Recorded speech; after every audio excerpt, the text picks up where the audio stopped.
Hey guys, tonight we slip into a world colder than your ex's heart and way smokier than a barbecue gone wrong. Welcome to a Viking Longhouse, where love, lust, and awkward eye contact with your neighbors all live under one drafty roof. The first thing you notice is the smell: wood smoke, sweat, fermented herring, and something earthy you probably don't want to identify. The air is thick and dim, flickering with firelight, and the ceiling beams drip with soot. So, before you get comfortable, take a moment to like the video and subscribe, but only if you genuinely enjoy what I do here. And hey, I'd love to know, where are you watching from, and what time is it for you right now? Pop it in the comments below. Now, dim the lights, maybe turn on a fan for that soft background hum, and let's ease into tonight's journey together. You shuffle in, wrapped in layers of coarse wool and animal hide, your boots squishing faintly with melted snow. Around you, people huddle on low wooden platforms along the walls. These serve as both beds and benches, depending on the hour and the level of horn meat consumption. Now imagine trying to get cozy in that situation. There's no privacy curtain, no locked doors, no separate master suite. If you're hoping to get frisky with your partner, you better be cool with an audience, or at least some eavesdropping goats. You eye the couple 2 benches down, suspiciously still under their bearskin. And make a mental note to sleep on your side tonight. You lean back, staring at the carved rafters above your head. They're covered in runes, some sacred, some less so. Viking graffiti was real, and some of it would make a modern bathroom stall blush. You're lying in a space where generations were born, lived, and died, all while sharing the same smoky air and reindeer blankets. You shiver, not from the cold, but from the thought of just how communal this lifestyle was. See, to the Vikings, sex wasn't shameful. It was part of life. Like feasting, fighting, and falling off a boat in high winds. That didn't mean it was a free-for-all, but there wasn't the same cultural hush-hush as you'd find in later Christian societies. In fact, according to old Norse sagas, boasting about your conquests, romantic and martial, was almost a national pastime. And not just for men. Women, too, could throw some serious shade when the occasion called for it.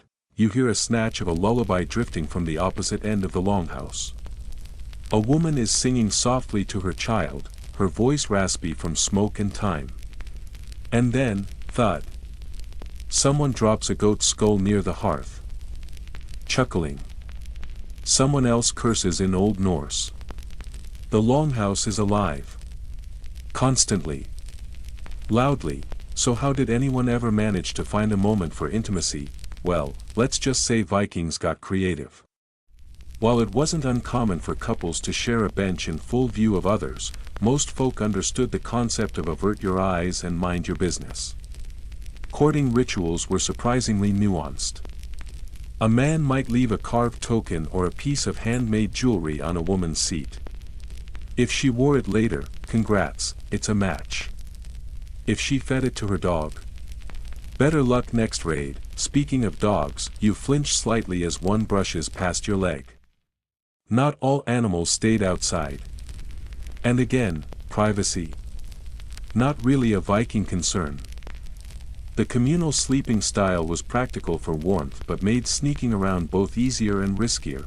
Still, despite the fishbowl of the longhouse, there were ways to steal moments alone. A walk by the fjord. A stolen kiss during the goat milking hour.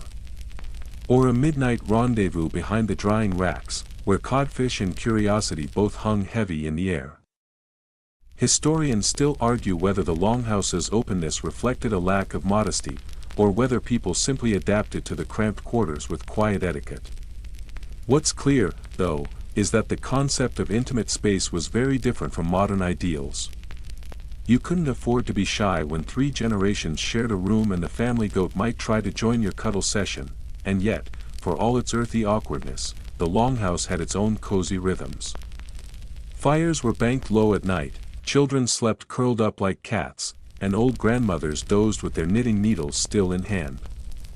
Lovers, if they could manage it, learned the fine art of stealth affection, muted sighs. The shuffle of straw-stuffed bedding, a shared glance across the firelight. You start to feel it, too, the warmth of a human crush in cold weather. The primal comfort of closeness. The hush of snow falling outside while a heartbeat drums beneath your ear. By now, your body's sinking into the furs, your breath sinking with the gentle crackle of the hearth. But don't fall asleep just yet, we're only beginning. Because love and lust in the Viking world wasn't just about proximity, it was also about power. Yes, sex in Viking society came with rules.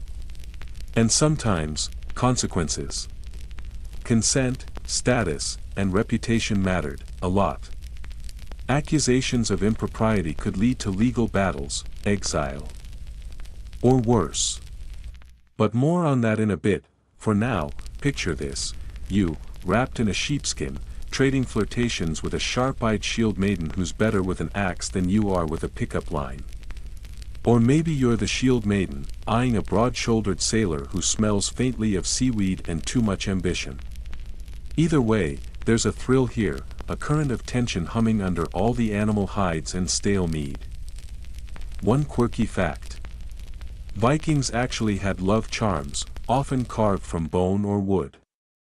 You'd wear one around your neck, hoping to attract a worthy mate, or at least avoid dying alone in the snow. And for all their brawling and raiding, some Viking couples stayed together for life, their sagas interwoven like braids in a beard. Of course, others didn't fare so well. Affairs happened. Betrayals, too. And the consequences were usually dramatic. Think less awkward dinner conversation and more burn down your house and curse your sheep. Still, you start to understand, the Viking world was rough, yes. But also warm. Close. Physical. Everything was shared, bread, battles, beds. You feel it in your bones now. This strange closeness. There's no personal space, no locked doors, but somehow, that makes the moments of privacy all the more precious. Outside, the wind howls. The thatch roof creaks. A child mumbles in its sleep. And near the hearth, two lovers huddle close, giggling like thieves in the night. You smile. And adjust your blanket. You wake to the scrape of a flint being struck. Morning stirs slow and smoky inside the Longhouse. It's hard to tell what time it is, the sun barely crests the horizon this time of year, but someone's already up, clanking around with a wooden ladle and yawning like a war horn. You stretch beneath your furs and think, maybe just maybe, about love letters. Not paper, of course. Vikings didn't write scented poems in cursive script. But they did carve their hearts into stone. Outside, the world is cold and blue.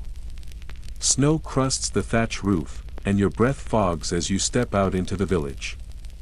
Somewhere nearby, a smith hammers at a blade, and chickens make their eternal, grumpy protests. You crunch through frost to the edge of the settlement and find something remarkable carved into a standing stone, runes, long and looping, sharp and elegant. And no, they're not just for spellwork or epic poems. Some are notes. Personal. Romantic. See, while you were picturing Viking romance as a loud affair involving horns and meat, you missed the softer side. The side where someone hiked miles to inscribe a message in rock, hoping their beloved would one day see it. Picture a teenage Viking in a bear hide cloak nervously gouging Ragnhild was here, and she loves Bjorn into the side of a rune stone. It happened. A lot, and runes weren't just about carving, they were spoken, sung. Whispered. Some were believed to have power, protection, luck, seduction. You hold your hand against the cool surface of the stone and try to imagine the moment, that flicker of courage, the careful stroke of a chisel, the snow falling around a flushed face and pounding heart. It's easy to forget that people in the past were just as hopelessly sentimental as we are now. Maybe worse. Back in the Longhouse, another layer of this love story unfolds. Because when Vikings weren't raiding or repairing fishing nets, they were composing poems. Some were long, winding sagas of battles and gods, but others? Well, some were downright mushy. The skalds, or poets, had a revered role in society, and a well-placed verse could win a heart faster than a sharpened axe. One preserved verse from the Poetic Edda reads, essentially, "She is fairer than the sunlight, and I would walk across fire to kiss her." Okay, so the original Old Norse version sounds a bit more like someone choking on gravel, but the feeling is there. This wasn't just grunting and grabbing. It was admiration. Desire wrapped in metaphor and melody. You walk a little farther through the village. A young man passes you with a carved piece of bone tucked into his belt. You squint, it's a token, likely given by someone special.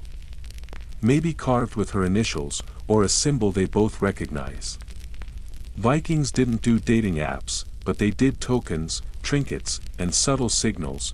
Courting rituals varied by region, but some were surprisingly ritualistic. A man might gift a woman a finely carved comb, yes, a comb. Grooming was important, more on that later. If she used it, it was a sign of interest. If she threw it in the fire? Ouch. Time to go woo someone else. You hear laughter up ahead, near the boatyard. Two teens, one clearly trying to impress the other by balancing on a half-frozen log. The older folk chuckle and shake their heads, young love. Awkward, universal, and probably ending with a splash. You smile. That, at least, hasn't changed in 1,000 years. But courtship could also be strategic. Especially for people of higher status. Marriages weren't just romantic, they were tools. A well-arranged marriage might secure trade, peace, or land. And if you think being in love made things simpler, Vikings were pragmatic. Love was lovely, sure, but land was forever. So sometimes, people married for politics and loved elsewhere. Historians still argue whether arranged marriages stifled romantic agency, or whether Viking women held more negotiating power than previously assumed. There's evidence to suggest many could refuse suitors, or at least delay. There's even a legal text from Iceland warning men not to abduct brides without their consent. Or they may lawfully stab you. In those exact words? Maybe not. But close enough. One quirky tidbit, some Viking couples announced their engagement by walking hand in hand around a fire 3 times. Simple, symbolic, and just risky enough to set your hem on fire if you weren't paying attention. You follow a narrow trail down to the river. A small boat rocks gently at the dock. Imagine, now, a young couple separated by sea. He's off to raid or trade or just run from his father's wrath. What does he do? He carves a love message onto his shield. Or the mast. Or a chunk of driftwood he'll toss into the waves, hoping the current brings it back home. It's not exactly the Viking version of texting "miss you." By now, the sun's finally dragging itself into the sky, and the village begins to hum. You hear the clang of iron, the bark of dogs, the soft swish of weaving. Life is beginning again. But romance lingers, etched into wood, whispered in songs, left hanging in the cold air. You pass by another stone, this one half buried. The runes are faint but readable. It says something like, "I loved her beyond reason, and she never looked back." You blink, startled by the ache of it. Just a moment in time, captured forever, and isn't that what we all want? To be remembered. Not just for raiding Paris or catching the fattest herring, but for who we loved, and how deeply we felt it. You tug your cloak tighter. A flake of snow melts on your nose, and somewhere behind you, a poet starts to sing. The village is humming now, like a hive built of pine wood and wool. Smoke curls from chimneys, roosters complain about absolutely everything, and 2 toddlers are already arguing over a stick. But today, there's a different kind of buzz in the air. There's a wedding. You follow the scent of roasting meat and the sound of clanging goblets toward the gathering, where people are draped in their cleanest tunics and fur-trimmed cloaks. The bride wears a headband of bronze and beads, and the groom looks slightly terrified. Both of them are surrounded by relatives loudly pretending not to be negotiating livestock behind their backs. This isn't a quiet exchange of vows and matching rings. This is marriage by axe or by oath, and you're lucky to witness it. You weave your way through the gathering crowd and find a seat on a log between an old man sucking fish bones and a woman muttering spells over her ale. Classic Viking wedding vibes. Now, forget the idea of falling in love and eloping by moonlight. Marriage here is a legal arrangement, a clan alliance, a business merger with bonus cuddling. Land, cattle, reputation, and heirs are all on the line. And while the bride may have had some say in the matter, don't get too romantic. In many cases, her father and uncles sealed the deal. The groom hands over a gift sword to the bride's family. This isn't symbolic. It's cold, hard wealth. It says, I can afford your daughter, and maybe, I also won't get murdered by your cousins. The bride, meanwhile, brings a dowry, land, livestock, servants, or a small herd of extremely judgmental goats. If you're lucky, there's mutual affection. If not, well, at least there's stew. The ceremony itself centers around oaths and tokens. They exchange rings, not finger rings, but arm rings, silver or gold bands worn around the upper arm. These are often engraved, heavy, and occasionally sharp if you hug too hard. Vows are made before witnesses, and sometimes gods.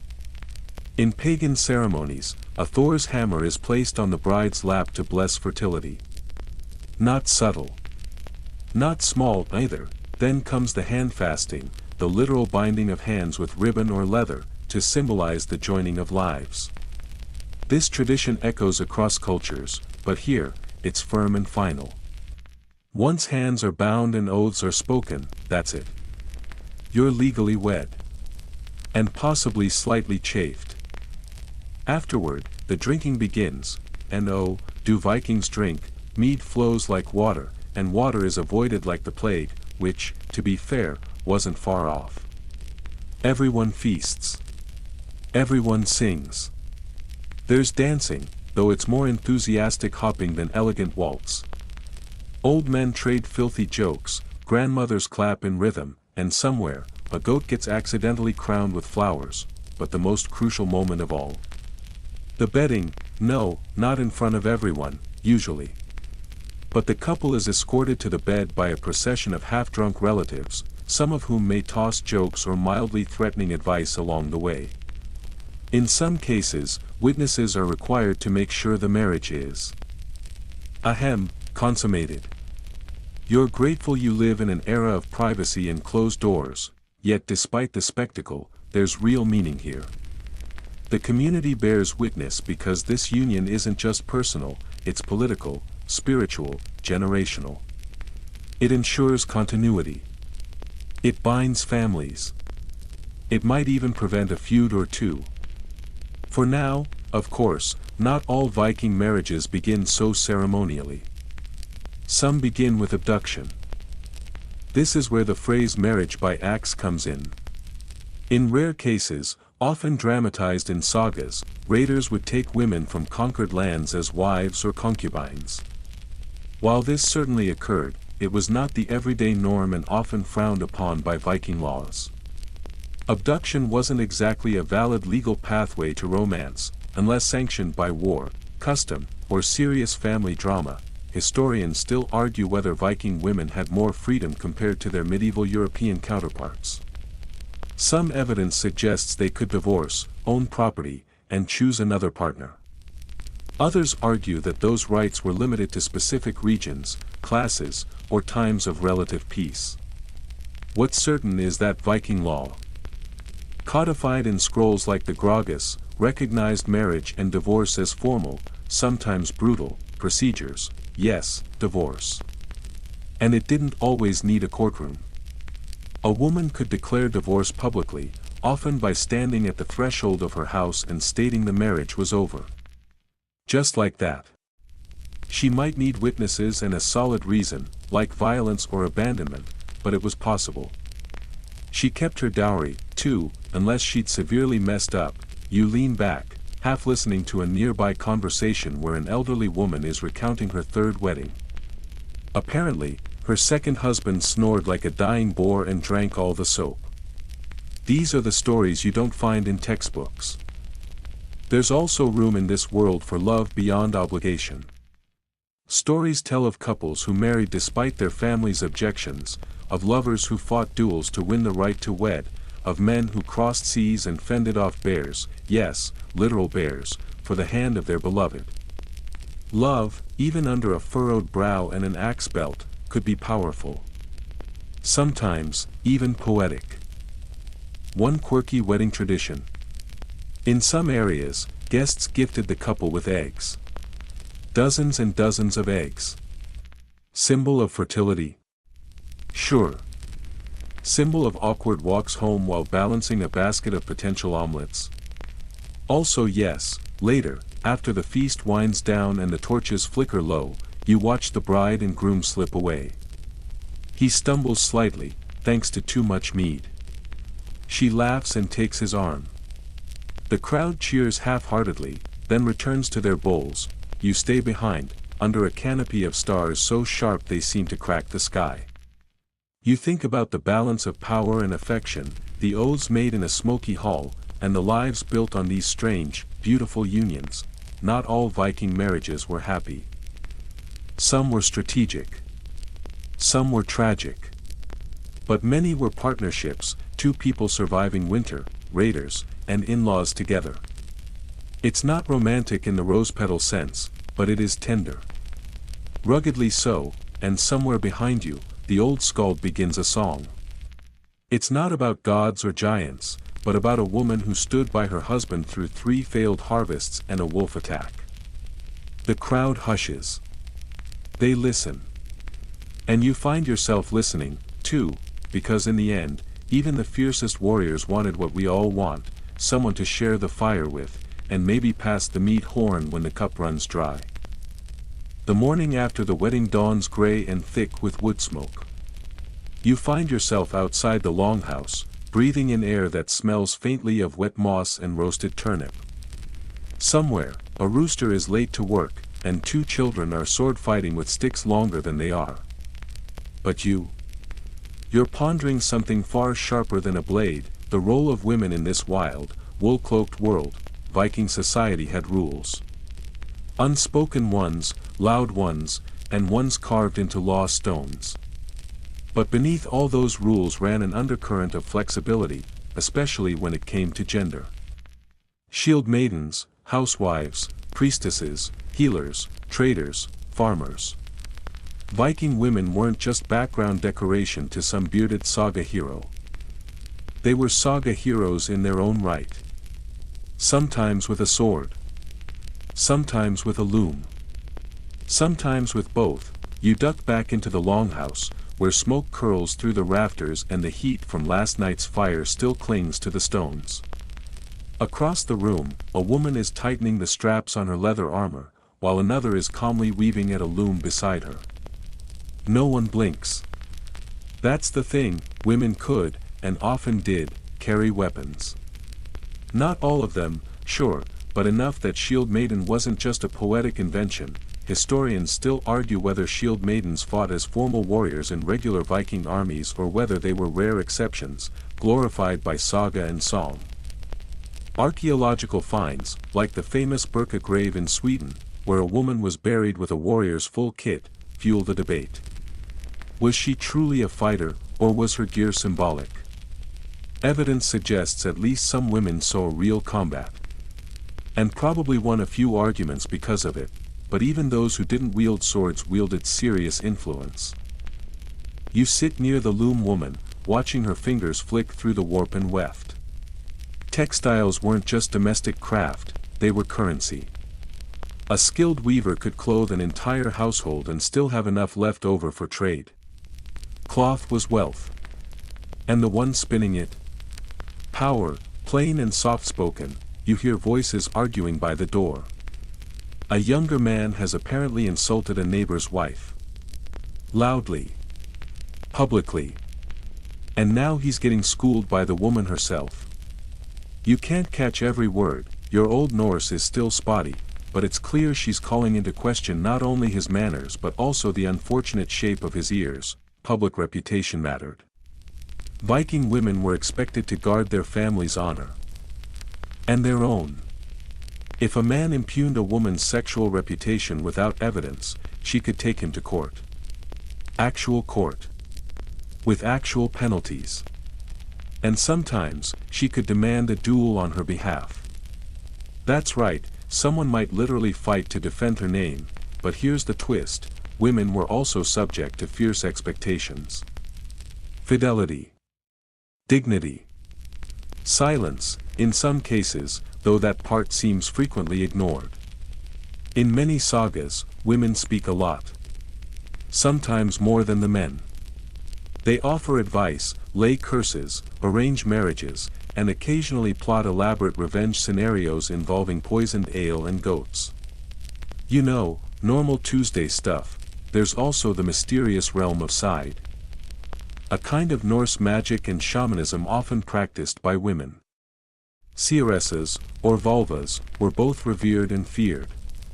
You picture one now, draped in furs, eyes dark with charcoal, staff in hand, chanting beside a fire while people offer her gifts and food for prophecy. She was a bridge between worlds, spiritual, social, maybe even sexual. Rumors swirled that Seidr rituals involved not just visions but ecstatic trances, strange touches, and ceremonies that made men uncomfortable. In fact, when men practiced Seidr, it was considered taboo, associated with urgy, or unmanliness. So naturally, that didn't stop some of them. Power is power. You step outside again and watch a woman chop wood with rhythmic, practiced swings. No one helps her. No one acts like she needs help. That's something that might surprise modern minds. Viking women worked hard. They ran farms while their husbands were off sailing. They oversaw slaves, bartered at markets, healed the sick, buried the dead. They didn't wait around with braided hair and vacant sighs. They acted. Marriage, too, came with expectations on both sides. If a husband was abusive, absent, or just useless, a woman could, and sometimes did, leave him. Divorce might require witnesses and a declaration, but it wasn't impossible. And unlike many medieval women, Viking wives could retain control of property brought into the marriage. That dowry, hers. That land she inherited, hers, unless she lost a legal case or a battle of axes. One quirky law. If a husband wore too many feminine clothes or refused to do his husbandly duties, yes, those duties, a wife could cite him for failing as a man and walk away. You raise your eyebrows. That's one way to keep a household accountable. Still, not everything was fair and empowering. Women could be married off young, especially in alliances. They could be punished harshly for adultery. Though, interestingly, so could men if caught in the wrong situation. Gender roles, while more flexible than in other contemporary cultures, still leaned on certain expectations: men fight, women nurture. But the boundaries blurred. And in those blurred spaces, individuality sparked. Take, for example, the infamous saga of Gurn Osber's daughter. Married 4 times, each more dramatic than the last, she's known for her wit, her vengeance, and her absolute refusal to stay quiet. Or Freydis Eric's daughter, Leif Eriksson's sister, who famously chased off attacking warriors while pregnant, armed with nothing but a sword and some serious rage. Whether every detail of those sagas is true doesn't really matter. The fact that these women were remembered that way tells you plenty. You head toward the edge of the settlement, where a burial mound rises, half covered in snow. It belongs to a chieftain's wife, no one questions that. The grave goods include jewelry, imported silk, and a blade. Her legacy is written not just in artifacts but in memory. People still speak of her judgment, her healing skills, her sharp tongue, and maybe that's the heart of it. Viking women weren't saints or victims or tokens. They were forces. Not always wielding steel, but always shaping the world. A child runs past you, swinging a wooden sword and yelling something heroic. Her mother calls after her, laughing. You smile and think, she's already practicing. By the time the spring thaw has turned the muddy paths to something walkable, you've started noticing a strange pattern in the Longhouse social dynamics. There's one man, tall, always grinning, always carving something, who seems to have several admirers. Then there's the older woman with a braided bun who flirts with the visiting merchant just as easily as she manages her two husbands. And no one blinks. No whispered gossip, no clutching of pearls, well, except maybe the ones she wears proudly on her wrist. Welcome to the tangled skein of Viking relationships. One where polyamory, concubines, and contract wives weren't unusual, and where commitment didn't always come with exclusivity or even full-time residency. Now, you settle on a stump with a bowl of lentil stew and begin to unravel how these relationships worked. Viking society wasn't monogamy or bust. Yes, marriage was foundational, legally binding, and often publicly celebrated, but the broader social structure made room for variations, especially among the wealthy or powerful. Monogamy was expected of a sort, but it was elastic enough to accommodate the practical, the political, and the very human tendency to complicate things. Let's start with concubinage. A man might take a concubine, an unofficial but acknowledged partner, especially if his wife was barren, if he was especially rich, or if he spent lots of time abroad. A concubine might be a servant, a captive, or a willing partner without a formal dowry or legal protections. She might live in the household, raise children, or even run things while the legal wife was away. But she held a precarious status. She wasn't entitled to inheritance or property unless gifted to her. What's interesting is that wives often knew about the concubines, and in many cases, managed them. The power dynamics weren't always hostile. It could be transactional, strategic, or surprisingly amicable. Imagine a scenario where a wealthy woman, married into a trade clan, agrees to her husband's taking of a concubine during his voyage to Constantinople, so long as the household runs smoothly and no one's honor is publicly damaged. It's less romantic and more like a business agreement. And somehow, it worked. Until it didn't, historians still argue whether Viking polygamy was common practice or the privilege of the elite. It's clear that high-status men sometimes had multiple partners. Wives, concubines, even foreign lovers in far-off ports. But it wasn't a free-for-all. Laws limited excess, and societal pressure kept things mostly in check. Too many partners, too little discretion, and suddenly you're a walking scandal, or worse, a legal target. And then there were contract marriages, a kind of trial union. Think of it like Viking dating, but with livestock clauses. A man and woman might agree to a limited-term union, often a year, with terms laid out in advance. If both parties were happy, they could formalize it. If not, they walked away. The woman took her dowry, the man kept his goats, and no one carved sad runes about it. Usually, one quirky practice. Some Norse communities observed something called a morgengifu, or morning gift.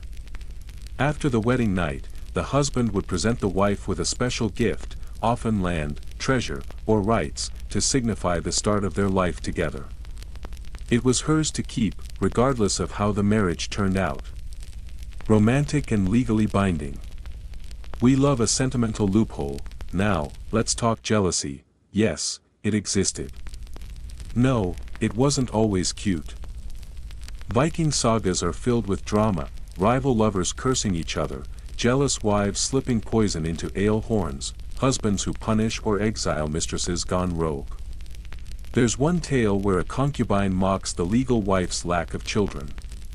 The wife waits until the concubine is pregnant and, let's just say, redecorates her food with something sharp. It's not a love triangle. It's a love war, but again, not all stories end in bloodshed. Some households ran smoothly, with women managing different roles and domains. A legal wife might oversee property and diplomacy, a concubine might rear children or manage imports.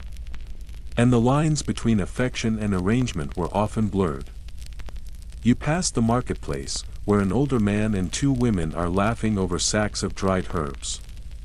One woman clutches his arm. The other carries the coin pouch. They speak with the ease of old familiarity. You wonder if they share a household, or just stories. Either way, no one stares. This flexibility extended to women, too. While polyandry, one woman with multiple husbands, wasn't widely practiced, powerful women could take lovers. Especially widows. Widows in Viking society often had more autonomy than married women. They could own property outright, manage households, even remarry, or not.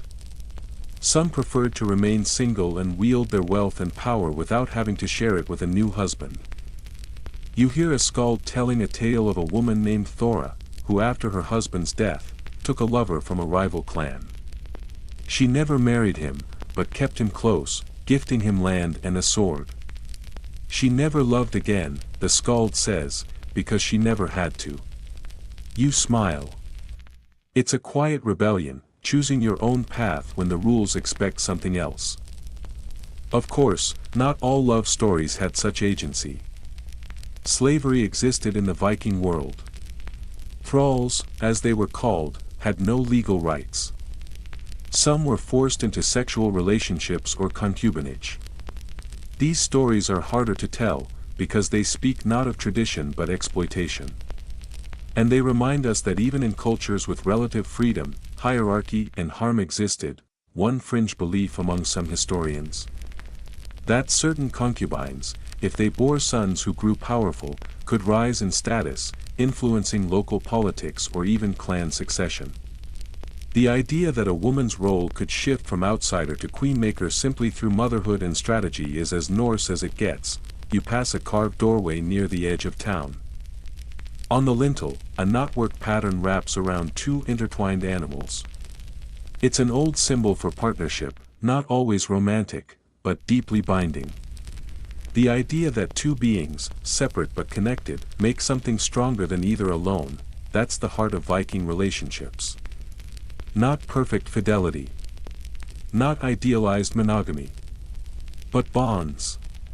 Sometimes messy. Sometimes beautiful. Often both. Later, as the moon rises and the Longhouse dims, you lie under your furs and hear quiet laughter. Somewhere, someone is tiptoeing from one bedroll to another. You hear a soft hush, the rustle of fur, a breath caught mid-giggle. No one interrupts. It's not shameful. It's life. The wind hisses low tonight, curling under the eaves of the Longhouse like it's trying to sneak in for warmth. You're wrapped tight in furs, but the cold still finds its way to your toes. Everyone else is drifting off, except for one pair of whispering voices in the far corner. Two men, lying side by side. Their fingers just barely touching beneath a shared blanket. No one says anything. No one moves. And that silence. That's its own kind of protection. Tonight, you're stepping into the shadowy places of the Viking world, where forbidden desires crept between the cracks of ice and law. The Viking Age wasn't exactly the Pride Parade era, but it also wasn't as strictly buttoned up as later Christian Europe. The lines between affection, friendship, and attraction were blurrier than a snowstorm on a fjord. Let's start with the basics. Viking society operated on a system of honor, strength, and role performance. So when it came to same-sex relationships, especially between men, the act itself wasn't necessarily condemned. What was condemned? Being passive. Being seen as unmanly. In other words, you could share a bed, a bond, a life with another man, just don't be the one who gets mocked in the mead hall for being the woman. It sounds harsh. And it was. The Norse insult urgi, meaning unmanly or effeminate, was one of the worst slurs you could throw at someone. Calling a man argr could provoke a duel to the death. But here's the twist, we have sagas, poems, and legal texts that dance around male-male desire without quite condemning it. Just policing how it played out, historians still argue whether Viking men openly had romantic relationships with each other, or if the evidence is all metaphor, mistranslation, and modern projection. But some texts hint strongly. There's Gisli's saga, with its unusually intense male friendship. Or the tales of Odin practicing Seidr, the feminine-coded magic, leading some to call him unmanly. Even the gods weren't immune to whispered scandal. You glance back at the pair in the corner. One of them is a warrior. You saw him sparring earlier, strong, loud, fearless. But now, he's whispering something so softly it might just be breath. The other one smiles in the dark. It's not about roles. It's about connection. Women, on the other hand, had more invisible freedoms. Female-female relationships were even less documented, but that doesn't mean they didn't happen. The sagas were written by men, for men, long after the Viking Age. So if two women shared a bed, or a life, or a child, it probably just didn't make the scroll. Still, clues remain. There are grave sites with two women buried together. Buried as if they were spouses. Some scholars suggest these could be sisters. Others whisper lovers. One particularly famous example, the birch bark letters from medieval Russia, includes messages between women in Norse colonies with warm, flirtatious tones. Enough to raise eyebrows. Not enough to draw conclusions. Then there's the magic. In Norse culture, sexuality was tied not just to law but to the supernatural. Some believed desires, especially non-normative ones, came from spirits, curses, or fate. You pass an old woman sitting by a candle, murmuring over a bundle of hair and bone. She's crafting a charm to bind someone's love. But if misused, it could make them turn unnaturally. That's what they whispered. One fringe belief said that certain charms could flip a man's desire, or soften a hard heart. Naturally, such magic was outlawed. But it was still practiced. Because love always finds a way, especially in secret, and yet, not every forbidden love ended in whispers. Some ended in blood. You hear a tale in the market, two young men in love, caught by a jealous rival who accuses one of being arg. The insult sticks. A challenge is issued. One man dies. The other vanishes into exile. His name is still scratched into a rock by the fjord, barely visible now, but someone remembers. Still, not all stories are tragic. Some are simply hidden. A fisherman who always travels with his friend. A widow who lives with her maidservant for 30 years. An unmarried man who never shows interest in marriage, but always volunteers to build houses, especially for certain families. And then there's you. You're invited to a small gathering tonight, away from the Longhouse. Just a few people. Wine. Songs. A sense of something looser, freer. Around the fire, people laugh and touch without hesitation. A woman rests her head on another woman's shoulder. A man braids another's hair. No one watches. No one judges. Maybe this is what the scholars miss, that queerness in Viking life wasn't always about identity, it was about intimacy. Fluid. Situational. Sacred. Sometimes tender. Sometimes dangerous. Always complicated, and it didn't end with lovers. Even gender itself wasn't a solid block of ice. Certain Norse gods, like Loki, shifted genders freely. Loki once transformed into a mare, gave birth to a horse, and continued on like it was just a weird Thursday. Gender boundaries existed. But the mythic realm gleefully shattered them. That trickled down into mortal life, at least in subtle ways. Clothing, too, could signal softness or subversion.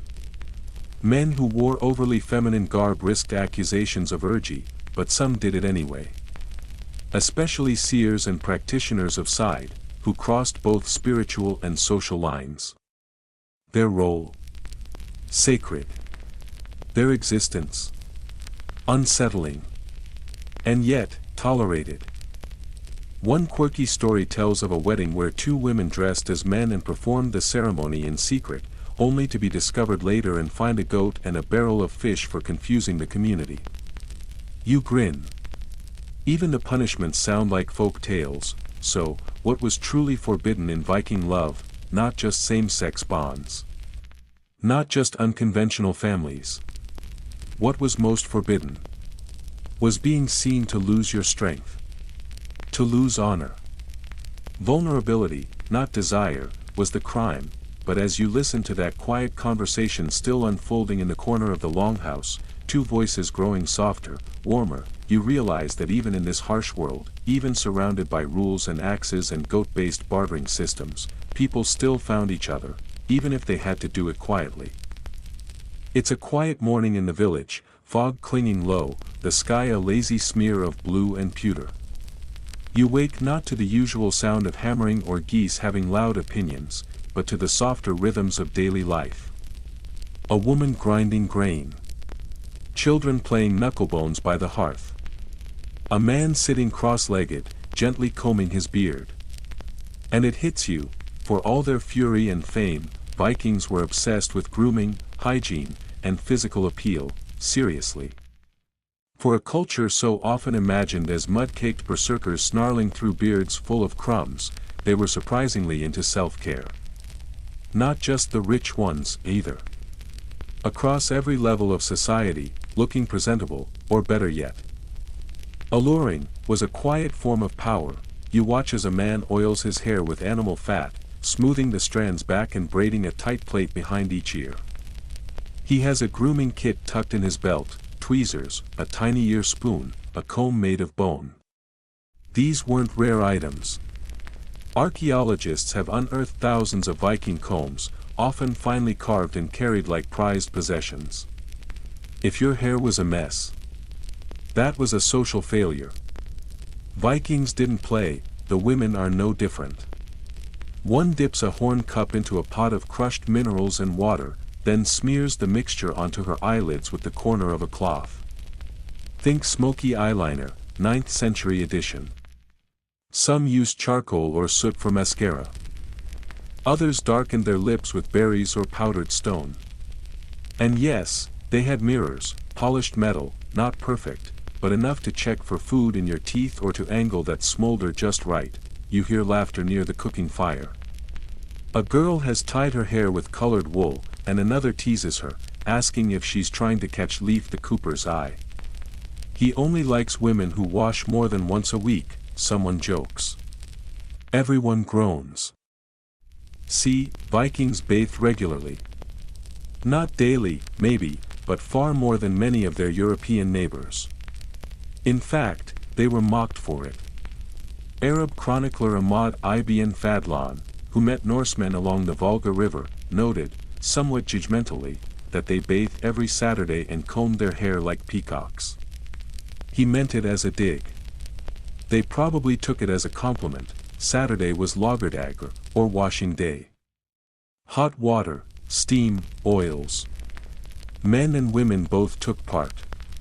It was a time for cleanliness, but also for gossip, flirtation, and checking out who had the best calves. Think rustic spa day with a side of scandal. You wander past a storage shed where two teens are giggling as they rub themselves down with fermented milk and lye. They're exfoliating. Sort of. A little gross, but very effective. Skin care didn't involve 17 serums and a jade roller, but it did include animal fats, herbs, salt scrubs, and the occasional handful of crushed seashells. And don't even ask about seaweed masks. They were a thing. Hair care, too, was a big deal. Blondes were prized, so much so that some darker-haired Vikings used strong soaps or lye mixtures to lighten their hair. A pale mane was seen as attractive, youthful, and vaguely divine. Blame Thor and Freya. The downside? Breakage. But, you know, beauty is pain. Even in a society with no Instagram, men often wore their beards long but sculpted, braided or shaped into forks or loops. To shave entirely was rare, but trimming and oiling was essential. A wild, uneven beard screamed, "Desperate hermit," not exactly a good look at the meat hall. Clothing played its part, too. Vikings weren't draped in sackcloth and rags. Their garments were dyed, embroidered, and layered with flair. Earth tones, sure, but also vivid blues, reds, and even yellows. Men wore tunics with decorative trim. Women wore dresses with beaded straps, brooches, and dangling chains. A properly styled Viking woman might carry her keys like jewelry, literally signaling her status as a housekeeper or landowner. One scholar even called keys the Viking version of a handbag. Heavy, jingly, and full of power.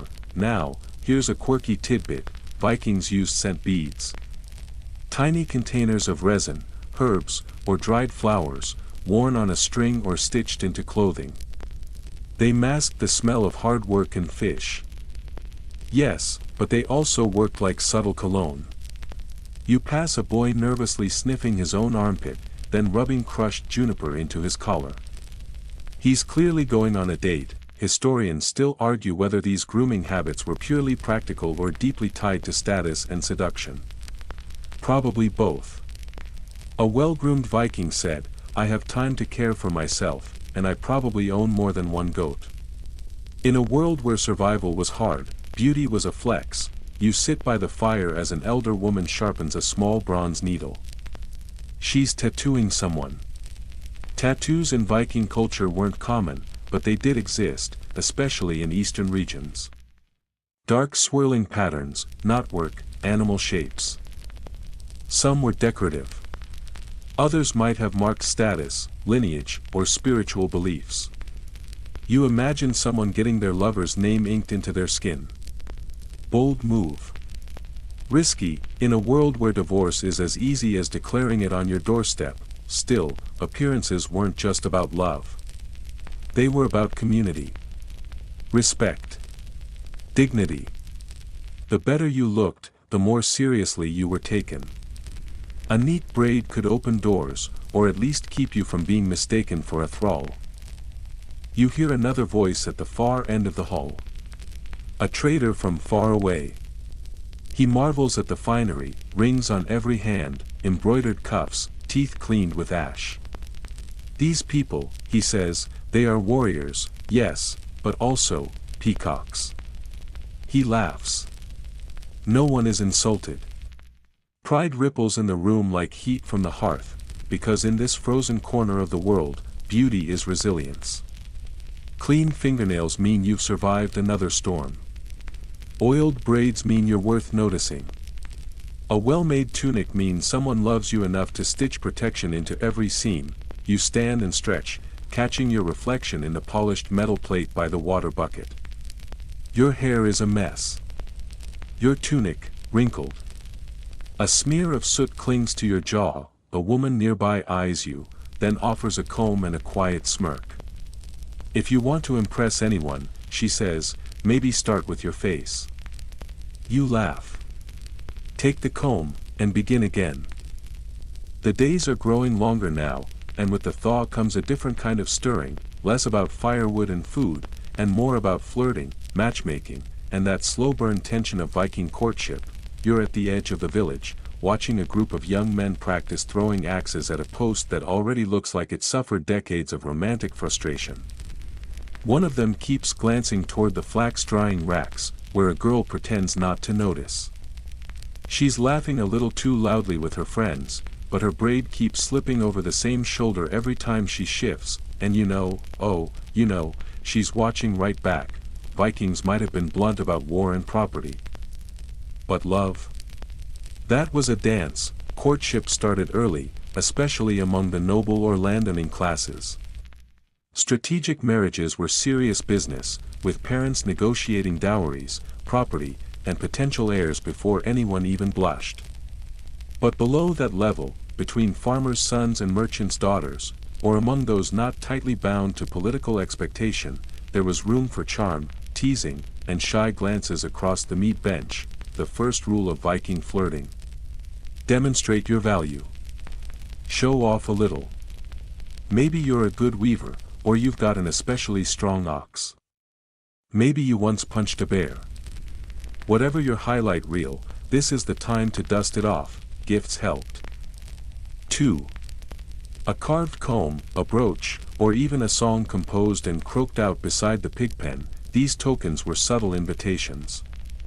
A man might whittle a trinket from antler and leave it where he knew she'd find it. A woman might drop her scarf just slowly enough for him to happen to catch it. Historians still argue whether Viking courtship followed strict customs or whether regional differences ruled. In Iceland, some sagas show very progressive women initiating relationships. In Denmark, the family often arranged everything. But wherever you look, signals mattered. And they weren't always verbal. You sit beside the fire where an older couple is chuckling at their own past. He pretended to need help tying his cloak, the woman says. And I told him his hands were too big to tie anything but fishing nets. She smirks. He married me 2 months later. Then comes the courtship poetry, oh yes. Vikings wrote love poems, some were rough and cheeky. Others? Surprisingly tender. Take Mansangr, love songs meant to woo. A man might sing of his beloved's bright eyes and clever hands, or compare her voice to silver wind. A well-crafted poem could turn hearts. But poorly chosen words. Risky. Publicly composing Mansangr about an unmarried woman without permission was, at times, illegal. You could get fined, or worse, challenged to a duel. So tread carefully with your stanzas. One quirky tale tells of a young man who wrote Mansangr to a farmer's daughter. Her father challenged him to wrestle a bear to prove his worth. The poem had mentioned untamed wildness. The bear, it turns out, agreed. Once a match seemed possible, parental involvement kicked in. Fathers, or male guardians, typically negotiated marriage contracts, with uncles and brothers chiming in like a chorus of judgment. But this wasn't a total free-for-all. A woman's consent was expected, at least, in theory. If she objected too fiercely, the deal could fall apart. And if the couple eloped without permission, that sparked a feud. Not a wedding toast, some stories twist that script. A woman named Run, in one saga, refused all suitors. She was brilliant, sharp-tongued, and nobody's prize. Then came Karl, who challenged her to a game of riddles. They spent 3 days trying to outwit each other. When they tied, she proposed marriage. He said yes, but only if she let him win arguments once a year. They were together for 30 years. No one knows if he ever actually won. Now let's talk tests of strength and cleverness. In some regions, a suitor had to prove himself through physical challenges. Wrestling, archery, swimming through ice, composing spontaneous poetry. And for women? Wit was currency. A clever retort could be more seductive than a clean braid. Love wasn't just about looks, it was about skill, confidence, and knowing when to throw a snowball at the right head, and there were other tests. Some sagas hint at lovers sneaking into each other's homes at night, not for scandal, but for whispered promises.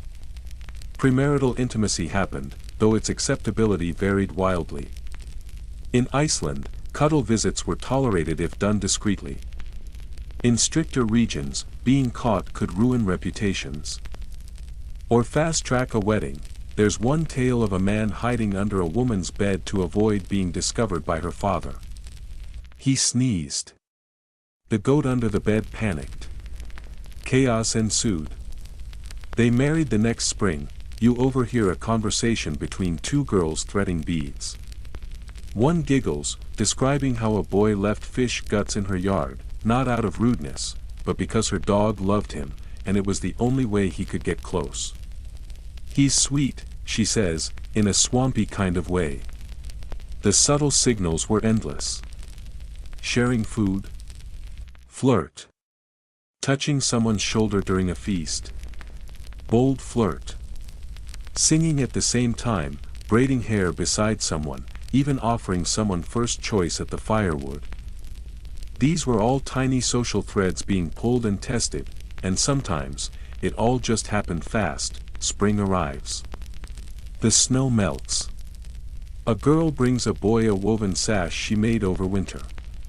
He smiles. That night, she sits beside him at dinner. 3 days later, he's cutting firewood behind her house like he's always lived there. No fanfare. No formalities. Just an unspoken agreement, this could work.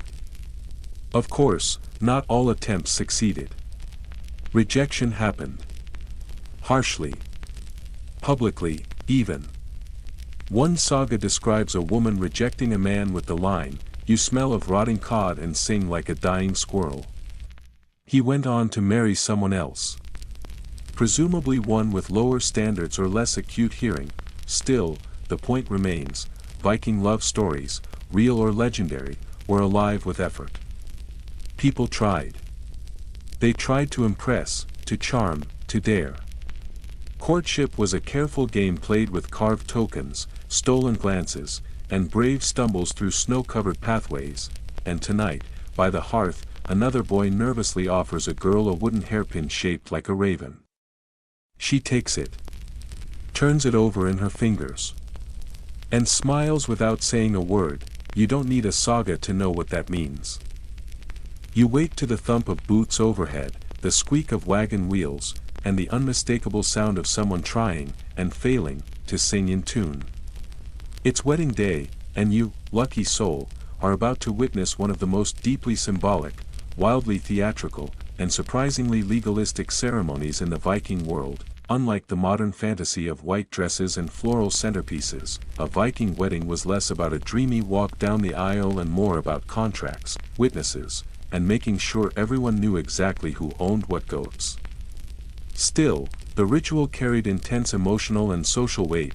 Marriage bound families together, brokered peace, shifted alliances, and gave two people a fighting chance at stability in a world where winters were long and battles were longer. Preparations start early. You wander past the bride's house first. She's sitting still as a stone while two women plait her hair into intricate knots. They're singing softly, half lullaby, half incantation. Hair was sacred, it symbolized status, femininity, and strength. To unbraid one's hair before a wedding, or cut it afterward, marked transformation. One woman pins a silver disc to the bride's chest. It's her mother's. You can almost hear the years humming inside it. Meanwhile, at the groom's side of things, it's rowdier. Axes are being sharpened. Shields polished. Someone's chasing a runaway goat. But beneath the chaos is a deeper ritual. The groom is being prepared to leave his old household and become a man of his own hearth. Today, he'll visit his ancestors' graves, asking for guidance. He'll be handed a family sword, sometimes symbolic, sometimes real. And yes, he'll probably get drunk. It's part of the magic. Historians still argue whether Viking weddings were more legal or spiritual in nature. The truth? They were both. A Norse marriage had to be witnessed by multiple people, often 12, and followed a clear structure.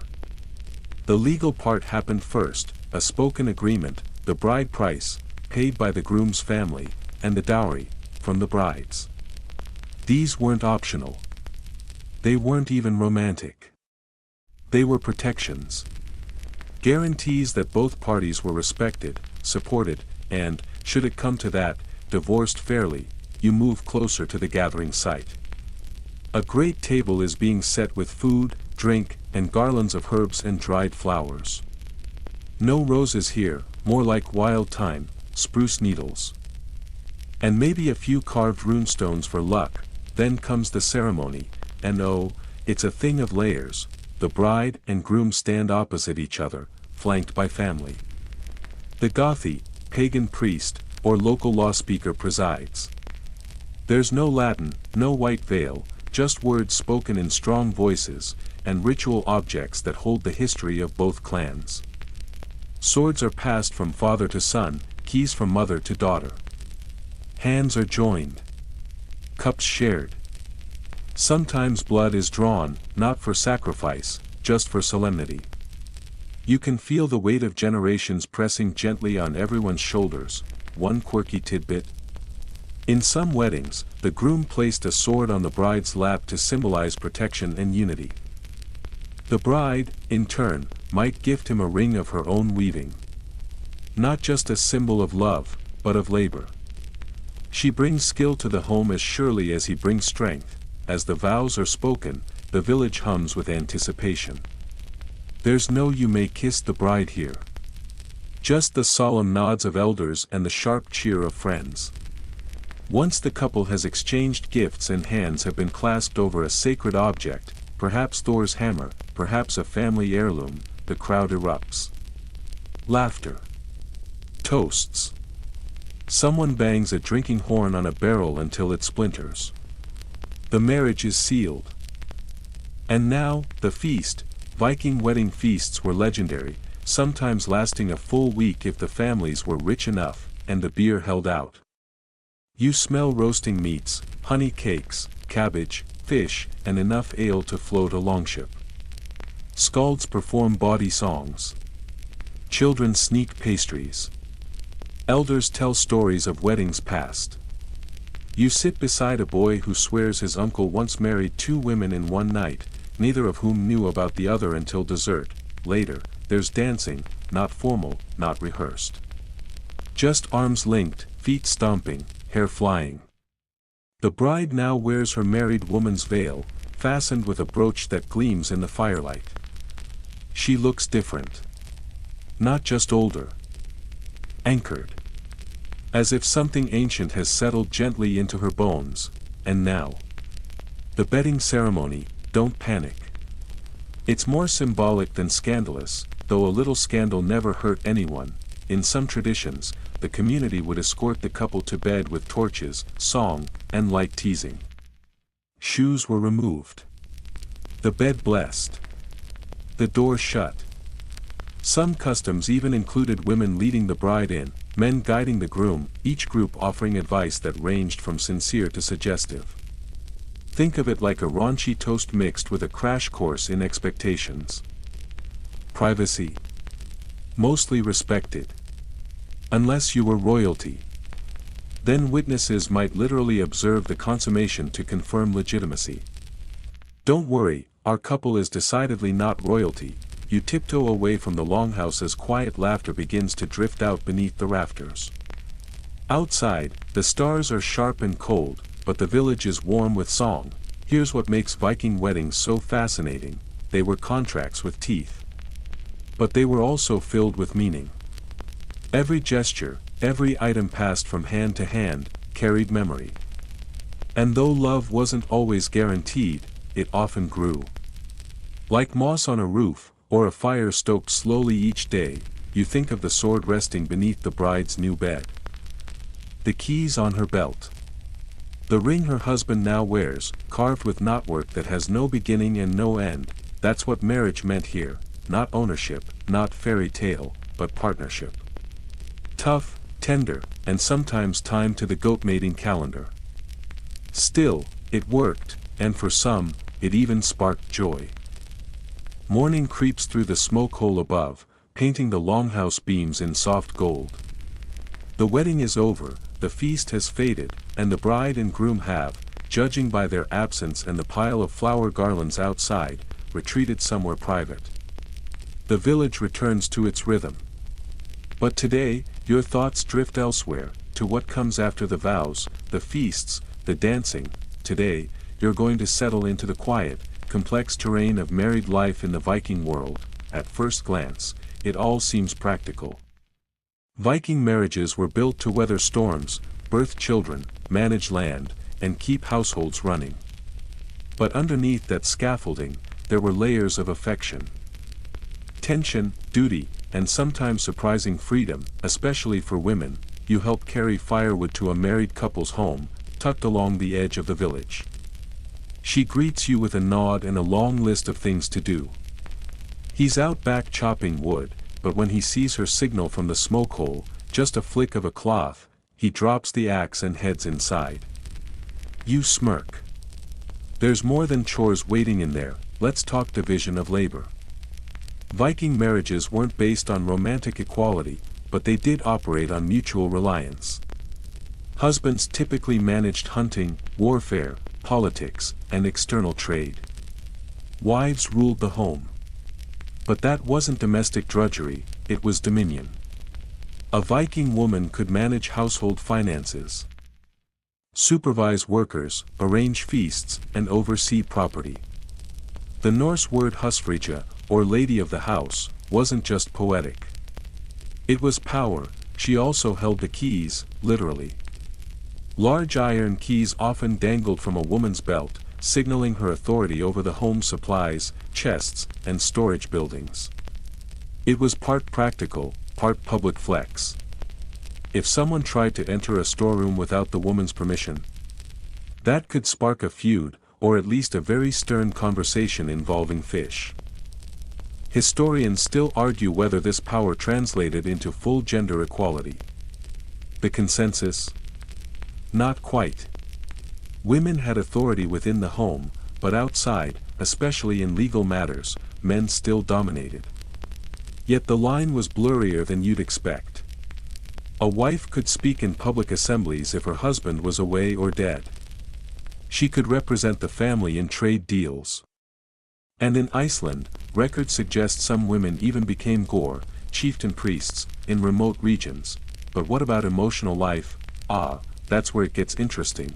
Some Viking couples were affectionate, even playful.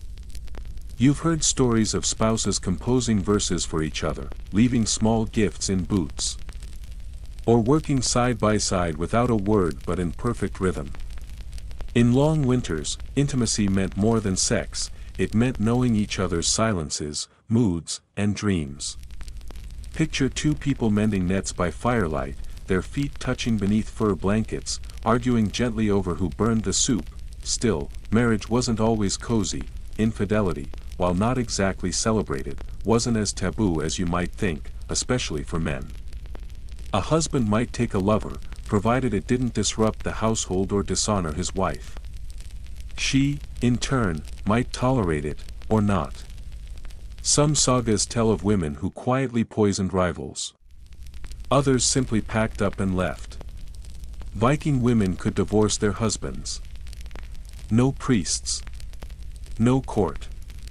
Just a clear declaration, often made in front of witnesses, and the woman could return to her family, taking her dowry and whatever the law allowed. One fringe belief: that some women would carve runes or carry out quiet rituals to curse unfaithful spouses, tying knots in hair, burning offerings, or whispering words into buried stones. Magic and emotion were never far apart here. And then there's childrearing. Children were a natural consequence of marriage, and deeply valued. Sons carried names and legacy. Daughters forged alliances and expanded kinship networks. But childbearing was risky. Mortality rates were high. A successful birth was almost sacred. After a child was born, it had to be formally accepted by the father, exposed or claimed. Most were welcomed.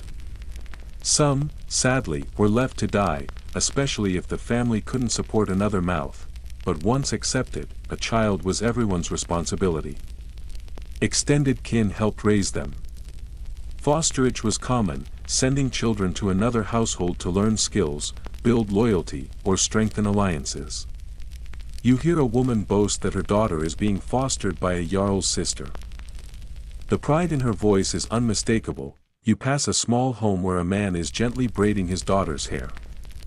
She chatters about a dream she had, something with wolves and flying apples. He listens. Smiles. Viking fathers weren't cold or distant. Many were active in childrearing, especially during long winters at home. Discipline was firm. Expectations were high. But love ran quietly under the surface, like a buried stream. Of course, not all marriages lasted. if a woman caught her husband being abusive, lazy, or repeatedly unfaithful, she could divorce him outright. One common ritual. Stepping out of the house holding her dowry chest and declaring, "I divorce you." If done in front of witnesses, it was binding. No need to make a dramatic scene, though some did, just for flair. Divorce was usually peaceful. Property was divided. Children often stayed with the mother, unless wealth or politics dictated otherwise. And remarriage? Totally fine. Especially for widows. One odd little fact. Some contracts even included divorce clauses, like if you strike me 3 times in anger, this union is void. You love a culture that anticipates emotional volatility and writes it into law. You sit beside an older couple at supper. They've been married for 30 winters. She cuts his meat for him. He braids her hair when she's tired. Neither says much. But when he drops a spoon, she nudges it back toward him with her foot. And he smiles like it's a private joke from 20 years ago. That's marriage here. Not just ceremony, not just survival. It's 2 people sharing the weather, the chores, the grief, the quiet. Sometimes the sparks. Sometimes the storms. Later that night, you watch the bride and groom from yesterday. They're hauling buckets of water from the stream. She slips. He catches her, but fumbles the bucket. Water everywhere. They both burst out laughing, not very mythic. But maybe. Better. Another morning dawns over the fjord, pink light spilling across the thatched roofs like spilled mead. The smoke from cooking fires curls lazily skyward, and all around the village, life hums with that steady rhythm you've come to recognize. But today, there's a quiet tension in the air, because not all love in the Viking world was built to last. Today, you witness something far less celebrated than a wedding feast, a Viking divorce. It's subtle at first. You hear murmurs. A neighbor tightens the straps on her apron a little more fiercely than usual. The old man sharpening a blade under the awning doesn't look up when the couple in question passes by. He just mutters, "Should have seen that coming." The thing is, divorce in the Viking world wasn't shameful. It wasn't rare. And it wasn't wrapped in religious guilt or drawn-out court battles. In many Norse regions, especially Iceland, ending a marriage was as structured, and as accepted, as beginning one. If the bond didn't serve both parties, it could be undone. Just like untying a knot, you stroll past the Longhouse where the unhappy couple lives. She's sitting on the steps, calmly sorting herbs. He's pacing nearby, muttering under his breath. You can feel the heat of years between them, not passion, but where the wife stands. Speaks in a voice clear enough for her neighbors to hear. "I separate from you," she says. "You have broken our contract."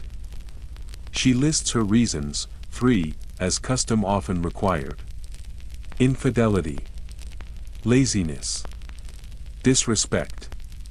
Then, she walks to the threshold, gathers her dowry chest from inside, and steps over the doorframe. That's it. The marriage is over. Of course, it wasn't always that simple. Sometimes, divorces sparked feuds. Families got involved. Accusations flew. But when done properly, with witnesses and honesty, the process was remarkably efficient. No priests. No courts. Just words, will, and custom. Historians still argue whether Viking women truly had equal power in divorce, or whether those tales reflect a romanticized Icelandic ideal. But the archaeological and textual evidence is compelling. Women had options. And they weren't afraid to use them.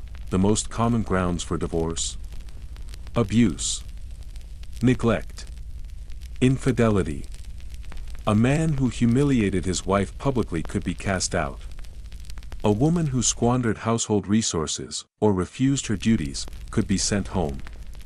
Marriage was seen as a contract, not a cage. And when it cracked, people moved on, one quirky saga tells of a woman who divorced her husband because he kept composing bad poetry and forcing her to listen. She warned him 3 times. On the 4th, she packed her things. Sometimes, self-respect meant protecting your ears. After divorce, what came next? For men, remarriage was often swift. Property had to be managed. Children needed care. Social alliances had to be maintained. But it wasn't just practical, some men genuinely sought companionship. Viking life was too hard to weather alone. For women, things were more complicated, but also surprisingly open. Widows and divorcees could remarry freely, often to their advantage. A woman who returned to her family might bring not just her dowry but also skills, connections, and even children. Far from being cast out, many were welcomed back, and quickly courted again. You pass a group of men gossiping near the river. "She'll marry better next time," one says. "He never deserved her. Couldn't even catch a salmon properly." You grin. Supportive gossip is the best gossip. Still, not all partings were clean. Some were messy, brutal, or heartbreaking. Sagas speak of betrayals, vengeance, and poisoned wells. One tale tells of a man who carved his ex-wife's name into a rock and cursed her goats for 7 winters. Another describes a woman who tricked her ex-husband into thinking she was dead, just to watch his reaction at her fake funeral. He cried. She remarried. And yet, through all this, you begin to see something deeper: resilience. Love was important in the Viking world, but it wasn't idolized. It wasn't expected to conquer all or survive every storm. It was something you worked at, until you couldn't anymore. Then, you started again. With clarity. With courage. With your goats intact. Sometimes, the village even threw a small feast to mark a peaceful separation. Not a celebration, exactly, but an acknowledgement. A shared meal to soothe tension, redistribute goods, and show that life, like the seasons, moves forward. You hear of one such feast happening this very evening. The couple from earlier? She's already back with her family. He's sitting by the river, tossing stones into the current, quieter than usual. He won't be alone long. Someone always needs help hauling wood or chasing pigs. You watch as a woman approaches him, his sister, maybe. She doesn't say much. Just sits beside him, silent.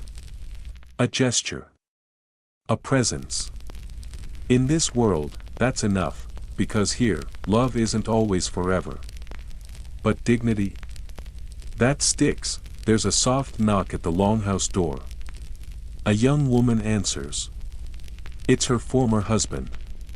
He's come to return something, an old comb she left behind. She takes it. Pauses.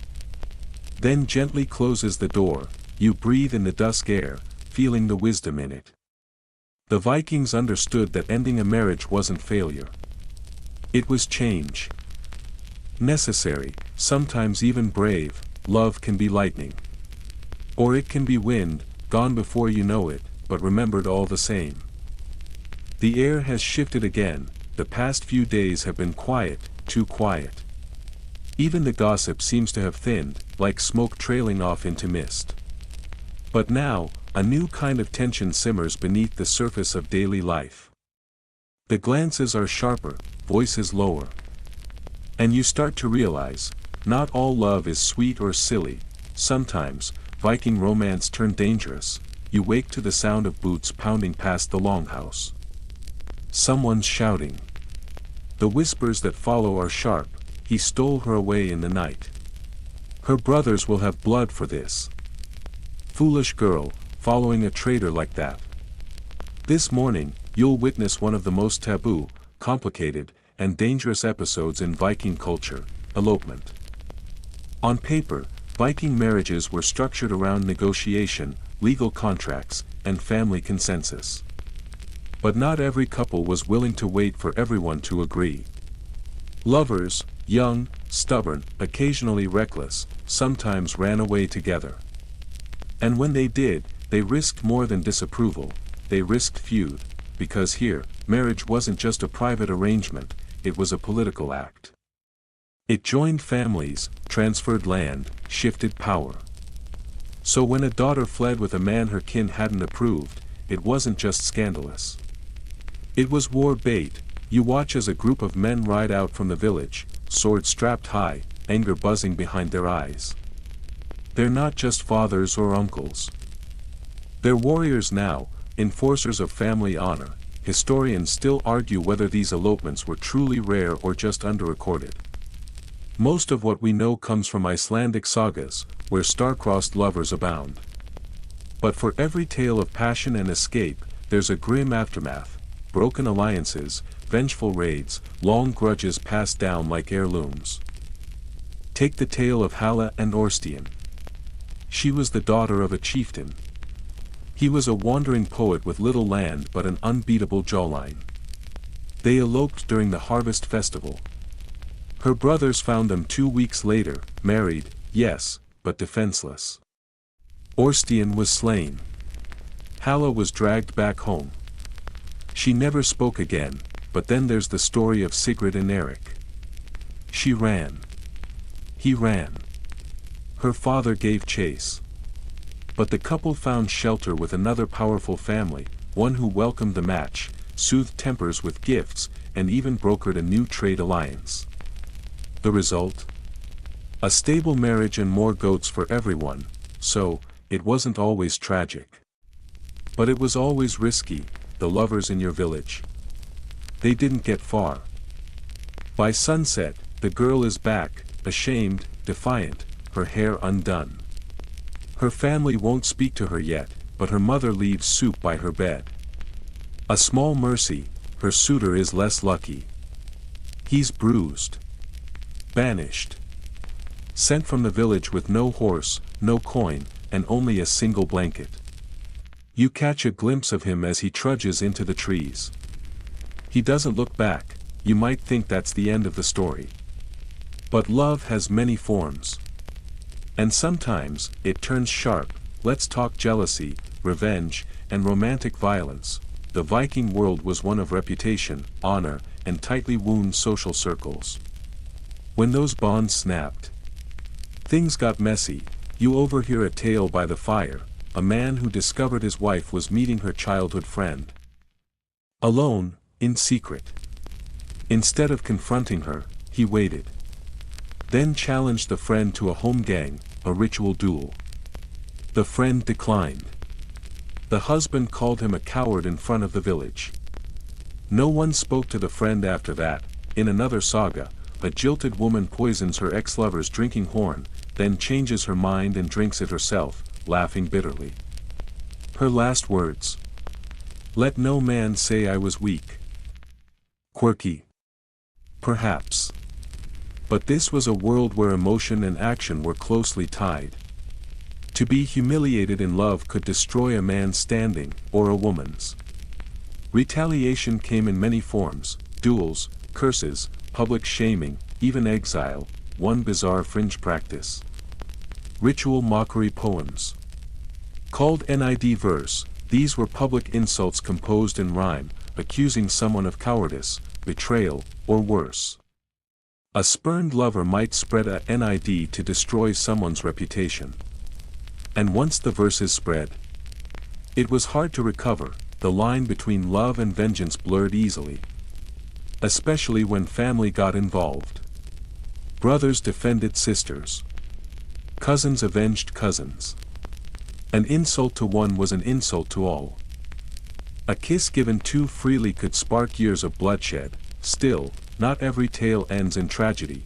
You sit beneath the stars as a group of women pass around a jug of honey wine. One recounts how her sister caught her husband sneaking off to meet an old flame. Instead of raging, she confronted him with a song, mocking, clever, devastating. He never strayed again. Sometimes, the pen really was mightier than the sword. And a bit more poetic, you watch the recently returned girl from earlier. She's quiet now, weaving beside her grandmother. But her eyes hold fire. Whether she regrets her choice or still longs for the man she ran to, you can't say, but the story isn't over. Not for her. Not for any of them, because Viking love was fierce. And when it soured, it could cut deep, but even the deepest cuts left room for healing. The village has softened again. Days stretch a little longer, and the air carries the green promise of spring. Children run barefoot through thawing mud, chasing chickens and laughter in equal measure. But while the young dream of growing up, the old begin to look back, on their loves, losses, and the strange, crooked paths their hearts have wandered. Today, you walk with the elders, you pass by a bench where two white-haired women sit, weaving cords from dried nettle and gossiping in low, conspiratorial tones. One of them cackles suddenly. "He was a terrible dancer," she says, "but my knees still remember the way he kissed them." The other nods solemnly. "My second husband was boring. But he never let me go hungry. I suppose that's a kind of love, too." Welcome to the quiet ache and wisdom of love in old age, Viking style. Romantic love didn't disappear with youth. In fact, for many Vikings, the strongest bonds were forged after the whirlwind of courtship, after the feasts and flashy gifts. Real affection, deep, steady, often silent, emerged slowly. Like moss on stone, it needed time. Shade. A bit of rain. You sit beside a man who's lost most of his teeth but none of his memory. He tells you of a girl he loved when he was 16. "She married someone else," he shrugs, "but she always made sure I had extra meat at feasts." His eyes crinkle. "Once, she winked at me during a blot. Right in front of her husband." He laughs. "I carved that wink into my spear shaft." Love, in this world, was stored not just in grand gestures but in glances, jokes, shared chores. It was often quiet. Practical. But real. There's a long-held Norse belief, half folklore, half philosophy, that love survives death. Many sagas speak of couples buried side by side, weapons and weaving tools placed together in the grave. The dead were expected to continue their companionship into the afterlife. If a couple had quarreled in life, the living would sometimes place gifts between their graves, food, jewelry, even carved runes, to soothe their spirits. One quirky tidbit. In some burials, archaeologists have found hands clasped, skeletal fingers still intertwined centuries later. No one knows whether it was arranged post-mortem, or whether the couple simply never let go. You walk through the burial field now, where wooden markers lean like tired old men against the wind. Flowers grow up through the cracks. You see one grave with a comb resting on the stone. A token. A whisper. Someone remembering someone. Back in the village, a widow stirs porridge over the fire. Her eyes are sharp, her posture straight, but her hands tremble slightly as she sets the bowls. Her husband died last winter. They were married for 42 years. He made terrible jokes, she tells you. But he always let me have the last bite of the fish. That was his way of saying he loved me. Historians still argue whether Viking marriages prioritized emotion or survival. Probably both. In a harsh world, affection had to be sturdy, not flashy. A man might never say "I love you," but he'd fix the roof in a storm. A woman might never write a poem, but she'd embroider her husband's tunic with luck symbols so he wouldn't die on the next raid. You pass by a man carving a runestone. The names on it are old. He pauses, leans on his chisel, and whispers, "She hated boats, but she waited at the dock every time I left." He runs his hand over the smooth surface. "I told her I'd build her a stone that would outlive us both." He smiles. "Now I just hope I finish it before I join her." This was the Viking kind of love, one that outlasted storms, wars, even memory, and love in old age often came with second chances. Widows and widowers remarried, not out of desperation, but out of companionship. A shared bench. Someone to warm the bed furs. A reason to tell stories again. One elder tells you of her third husband. Not as exciting as the first two, she admits, but his feet never got cold, and he could snore the squirrels out of a tree. I liked that about him. She stirs her tea with a twig. Love doesn't always come with thunder. Sometimes it's just not being alone. Even among the frail and forgotten, romance flickered like embers. You see an old couple sitting quietly, hands touching on the bench. They've said nothing for half an hour. But when he reaches to brush a curl of hair from her face, you know everything that needs knowing. You find yourself wondering, what happens to love after a life is over? Some Vikings believed in Folkvang, the field where Freya received half the honor dead. A place of peace, flowers, and memory. Not as well known as Valhalla, but arguably warmer. It's said that lovers sometimes reunited there, their hearts still young, their weapons set aside. Others whispered that the dead visited the living in dreams. That a widow might feel her husband's breath in the wind, or find a gift she thought she'd lost placed suddenly on her doorstep. Love had its own quiet afterlife. And the line between this world and the next was never fully drawn. You watch a grandmother braid her granddaughter's hair, humming a tune no one else seems to know. My mother sang this to me, she says. She said it was what her husband sang when he wanted her to laugh. It's a love song, passed down like a keepsake, and it's still working. Here in the twilight of a long life, love isn't gone. It just moves differently. Quieter. But still sharp enough to catch the light. The sky stretches overhead in a soft sheet of gray-blue, clouds wandering like slow-moving ships. Another day, another rhythm of chores, laughter, and stories, and yet, as you walk through the village, something pulls your gaze outward. Away from the longhouses. Beyond the stream. Toward the forest, the open road, the wide and waiting world, because for some Vikings, love didn't stay rooted at home, it followed the wind. Today, you walk in the boots of the traveling lovers, the seafarers, the long-distance hearts, those who kissed someone goodbye and then vanished over the horizon. It begins with the sound of a horn, low, steady, a note that seems to tug at something inside your ribs. A crew is preparing to leave. They've loaded the ship, said their farewells, and now stand at the shore with faces that are brave and terrified all at once. Among them is a man who's just become a father. His son is only weeks old. You watch him press his forehead to the baby's tiny skull, whisper something you can't hear, and step away before his wife sees him cry. This is the Viking contradiction, a culture of home and hearth, but also of going, of leaving, seeking, discovering. And love was never exempt from that tension. Historians still argue whether Viking men and women found ways to sustain long-distance relationships, or whether most simply let love dissolve at the waterline.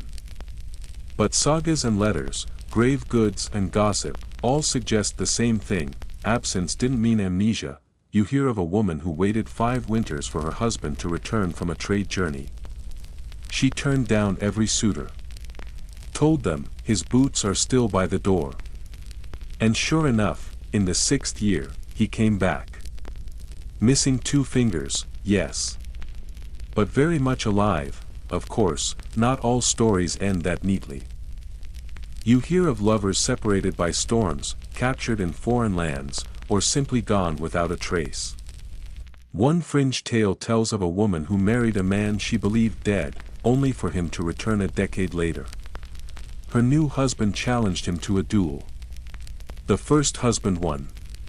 She refused to speak to either of them afterward. Long-distance Viking love was built on promises, spoken and unspoken. A carved token exchanged before parting. A piece of hair braided into a bracelet. Runes etched onto the mast or sewn into a cloak. One man, legend says, carried a stone carved with his wife's name across 2 continents. When he died, it was found in his boot. You follow a trail into the woods where a pair of lovers once carved their names into a birch tree. It's old now, the bark warped, but the letters remain. You imagine them parting there, one going north, one staying behind. Did they promise to wait? Did they believe the promise, even if they knew better? Sometimes, the ones left behind became storytellers. A woman who lost her husband at sea might sing to the waves. A man whose love never returned might light a lantern each night, just in case. And the children born from these loves carried not just names, but entire myths, tales of how their parents met, parted, and hoped. There's a legend of two lovers separated by war. Each thought the other dead. They remarried, had children, lived whole lives. Then, in old age, met again at a market. Their hands brushed as they reached for the same fish. Neither spoke. But later, someone swore they saw them sitting side by side on a bench, not touching, not talking, just being, and some lovers never truly said goodbye. You pass a woman standing at the cliff's edge, staring out at the gray water. He said he'd return when the gulls no longer cried, she murmurs. They've been silent all week. Whether she believes it or not, you can't say. But she's here. Waiting. Viking love, when stretched across miles, became a kind of faith. Not always religious, more like belief in the unseen. In the possibility. In the bond that held, even when tested by wind and salt and time. There's a joke an old sailor tells you. If your love survives 3 winters and 1 raid, you keep it. Anything less, toss it back. He winks. Then grows quiet. Mine made it 4. One quirky find in the historical record. A comb found buried beneath a longhouse, inscribed with runes that read, "When I return, may this tame your wild hair." Whether it worked, no one knows. But someone carried that comb for years. That counts for something. You return to the village at dusk. The ship is gone now. The woman with the new baby sits alone by the hearth, humming softly. Her son sleeps curled against her chest.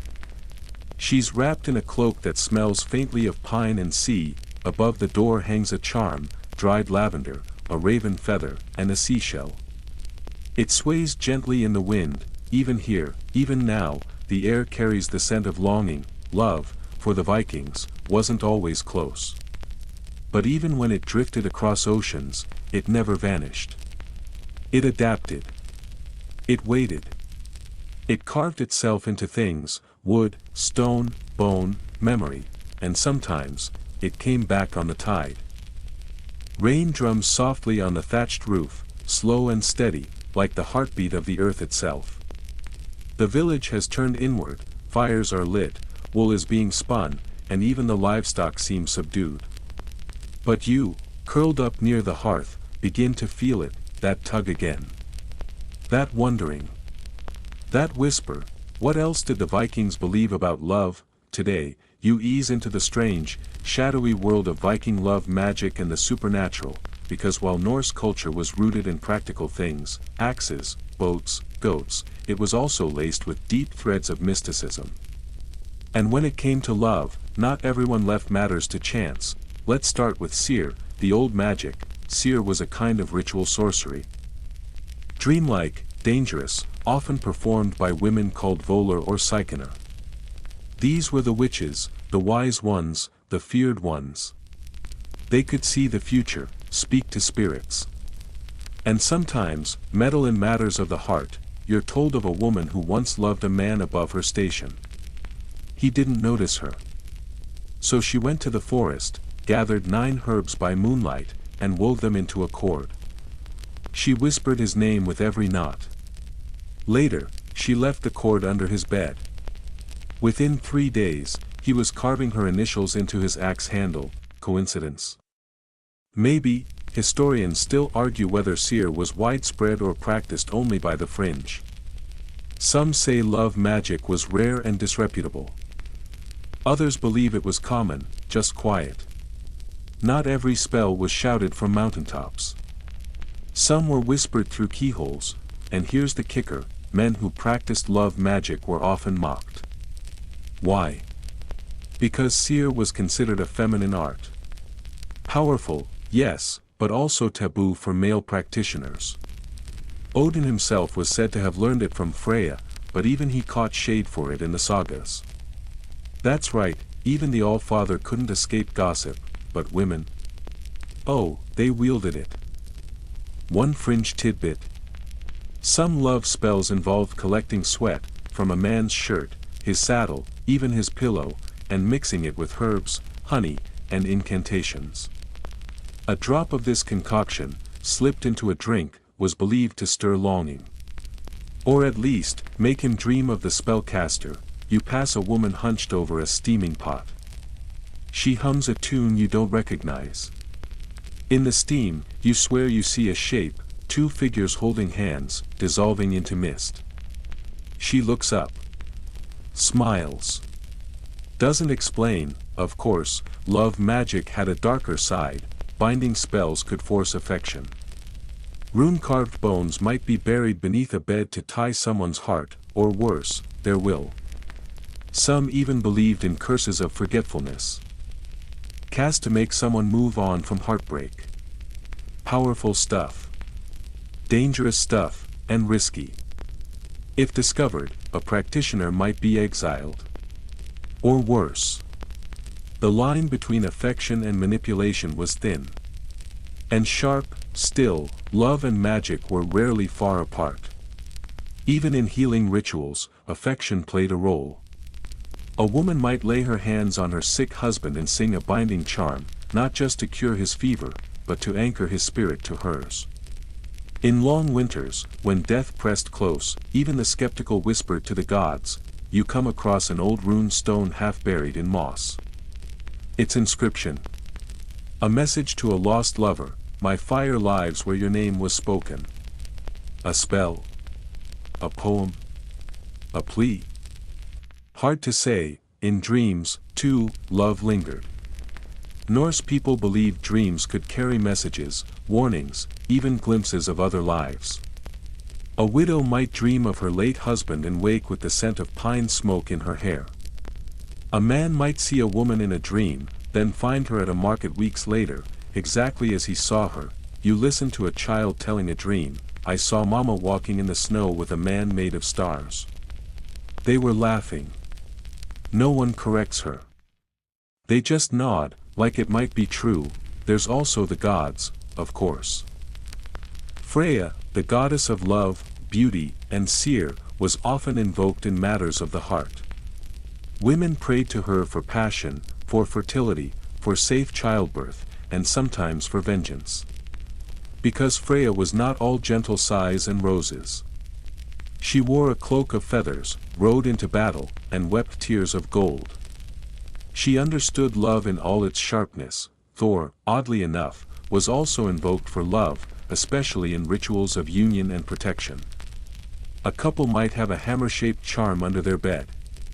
Not subtle, but effective. You wander past a home where two lovers are carving matching amulets. Not identical, but mirrored, one shaped like a wolf, the other like a moon. They say if one breaks, the other will feel it. Maybe they're joking. Maybe not, because here, love isn't just emotion. It's fate. Energy. A thread that runs through the world, binding lives like knots in a net. One woman tells you she met her husband after seeing his WIRD, his personal fate thread, in a vision. It was tangled with mine, she says. And red, like fire. They married 6 days later. That was 30 years ago. You wonder if it's true, but maybe that doesn't matter, because whether through charms, chance, or the churn of divine whims, Viking love had room for mystery. It wasn't all logic and livestock. Sometimes it was just believing, in signs, in stars, in something seen once in a dream and never forgotten. You return to your longhouse as the rain slows. On the table is a carved piece of driftwood, shaped into a heart. No name. Just a single rune etched into the center, Gibo, the rune of gift, of exchange, of love freely given. You pick it up, it's warm. The longhouse has fallen quiet at last. The din of footsteps, laughter, and clinking cups has faded into the walls, leaving behind only the soft hush of sleep and the low whisper of dying embers. Outside, the wind glides gently through the pine trees, threading itself between the branches and sending a soft, steady murmur across the forest.